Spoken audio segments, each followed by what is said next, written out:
अहिल्यानगरमध्ये एका गावात 15 वर्षीय अल्पवयीन मुलीचं अपहरण करून तिला तब्बल 5 दिवस जंगलात ठेवत तिच्यावर लैंगिक अत्याचार झाल्याचा गंभीर प्रकार समोर आलाय। राहुरी पोलिसांनी मोठी कारवाई करत जंगलातल्या या मुलीची सुटका केली। मुख्य आरोपीसह तिघांना अटक करण्यात आली आहे। 13 फेब्रुवारीला कॉलेजला जाते असं सांगून ही मुलगी घराबाहेर पडली, पण ती परत आलीच नाही।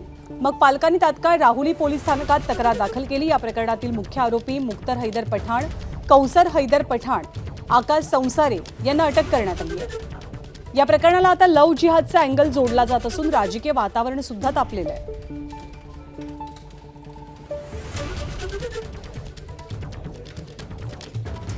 हैदर पठाण याने अपहरण करून नेल्याबाबतचा गुन्हा दाखल करण्यात आलेला होता।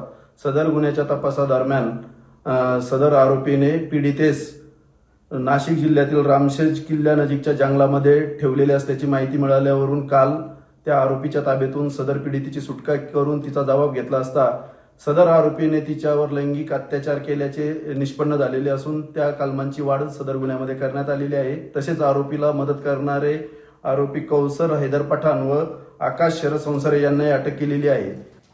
आणि याच प्रकरणावरनं राजकारण कसं तापलेलं आहे ते सुद्धा पाहूया।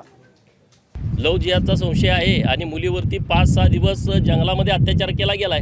हे जे कुणी सगळी लोक आहेत की लव्ह जिहादच्या घटना घडत नाहीत असे जे म्हणतायत, ह्या लोकांनी या गोष्टीकडे सिरियसली बघितलं पाहिजे। हिंदू मुलींना टार्गेट करून फेसबुकवरती, ट्विटरवरती, इंस्टावरती त्यांना 10-20 मुलं फॉलो करतायत आणि मग ठरवून प्लान करून त्यांना जाळ्यामध्ये ओढतायत। मुलींच्या टार्गेटमध्ये जे 2-3 पॅटर्न जे सेम आहेत, एकतर तिला 18च्या अगोदर टार्गेट करायचं, दुसरी गोष्ट की तिच्या मागं वडीलधारी जो आधार असतो तो नसलेला पाहिजे।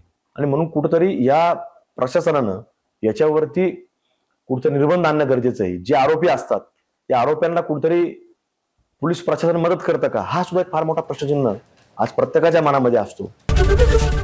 एबीपी माझा, उघडा डोळे बघा नीट।